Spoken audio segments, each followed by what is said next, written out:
YouTube, it's me, Brianna. So it's been a few weeks since I last uploaded a vlog, and I feel pretty bad about that. So bad, in fact, that I apparently can't sound any words out.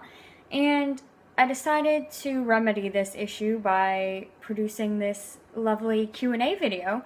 Some of these questions are serious, some of them are not so serious. From you guys, I want to say I expected worse, so I'm kind of proud of you for not going the direction I thought you would with this. Good job, guys, really. Mama's proud.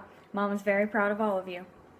First question, what inspired you to write Blood and Water and base it in London? That is an excellent question. I studied abroad in London for 5 weeks about 2 years ago, and it was an incredible experience, and I fell in love with the city, and I wanted to immerse myself in it again. And what inspired me to write it overall was Jay has been nagging me for about 1.5 years, and I haven't been able to find the right story to put him in, and I finally did, which is fantastic. For those of you not familiar with my process, I tend to come up with the characters first, and then the scenario evolves from the characters. The other thing I considered when writing it was that I have read a lot of post-apocalyptic works, but I haven't really read anything that took place during an apocalypse.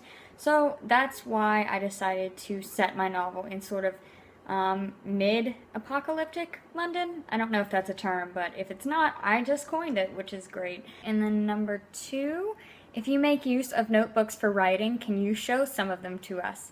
Yes, I don't actually write longhand anymore. I used to on occasion, but I will definitely show you the notebook I'm using right now for my ideas. So if you just hold on 1 second, I'll go get it. Okay, so here is the little notebook I'm using right now, and this little writing sticker came from Better Novel Project, which is amazing. Like, if you're not reading her site, you need to go right now, well, not right now, but after this video, you need to go and check her stuff out because she's great. This little notebook I got from Poppin'.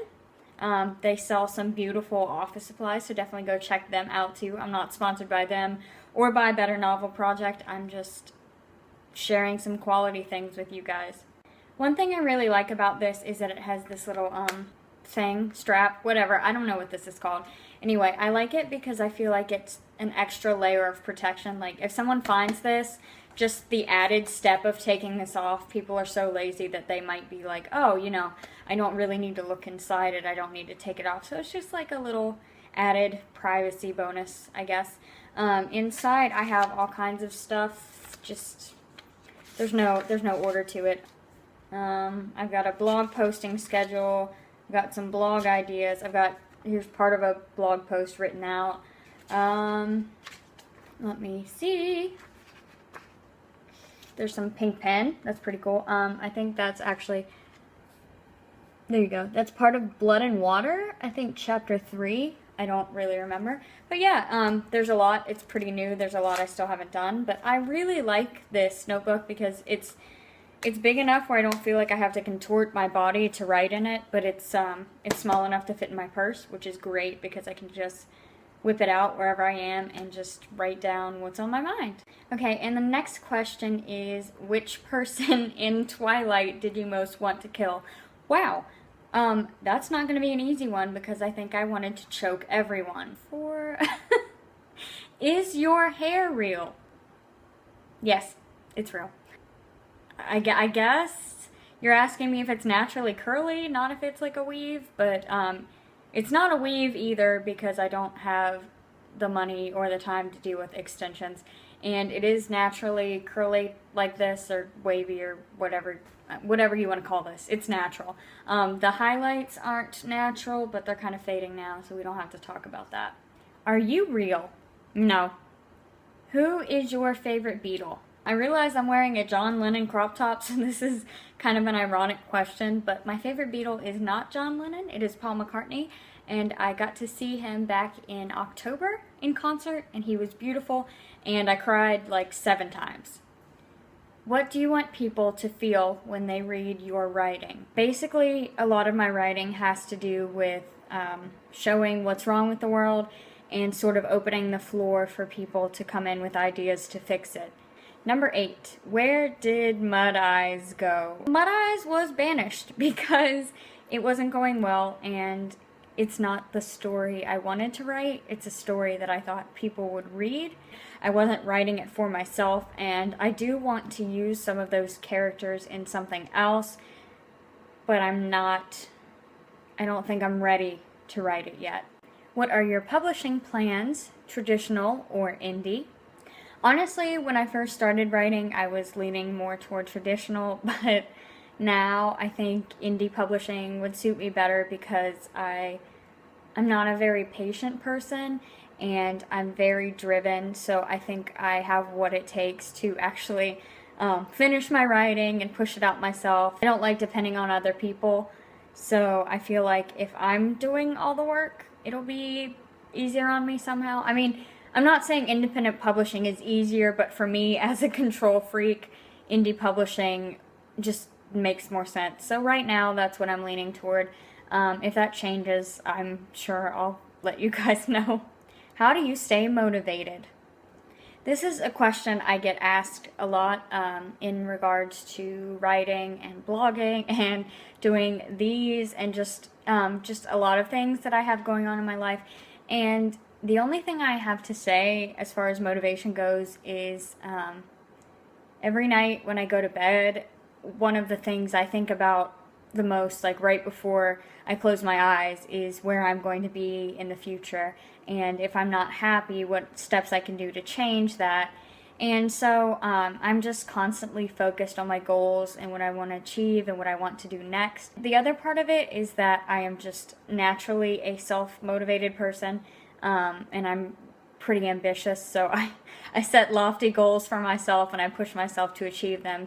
I guess my answer is that I stay motivated by setting goals for myself, keeping those goals constantly in mind, and just embracing my weird personality quirks.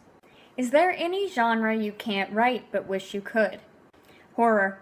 No contest. Stephen King is amazing, and Dean Koontz is amazing, and just there are so many great horror writers, and I've always loved horror movies and scary TV shows, and I just don't think I'm scary. I mean, like, look at me. I'm 5 feet tall. I'm like 110 pounds. I'm just not anyone's idea of a nightmare. So I feel like it would be really difficult for me to write something truly terrifying. If you could rewrite any one book, which would you rewrite and why? That was a tongue twister. Which would I rewrite and why? Twilight. I mean, honestly, if you look at it objectively, the book has a pretty decent plot. What keeps people reading is the story, not the writing itself. If that could be rewritten by someone else, that's the one that I'd want to be rewritten because it has a lot of potential. What is your favorite book told in first-person point of view narration? Come on, really? It's The Great Gatsby. No contest, it's The Great Gatsby. Do you have a project in the back of your mind you're too scared to try writing just yet? Yes.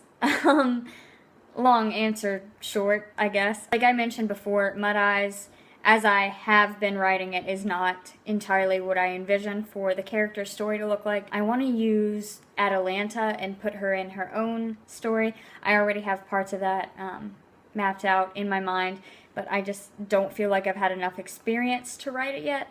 Talking real world experience, not writing experience. And there's some controversial subject matter in there that I don't feel like I'm mature enough to tackle yet.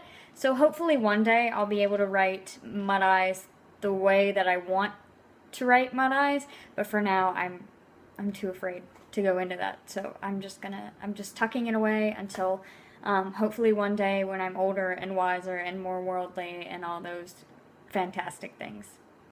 How do you film your videos?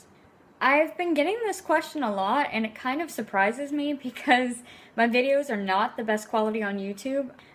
I only film with my iPhone and a stupid little desk lamp and an overhead light, and I edit everything in Movie Maker. So that's it. And I don't even use the back-facing camera, which is probably a travesty because it's better quality, but I use the front-facing camera just so I can see myself while I film, and that's about all there is to that. Where do you get your writing inspiration from? Everywhere, truth be told. Dreams, movies, TV, art, just everywhere, I guess, everyday life. I don't have one sole source of inspiration that I can go to time and time again. But for me, I think the biggest thing that does it is a good movie.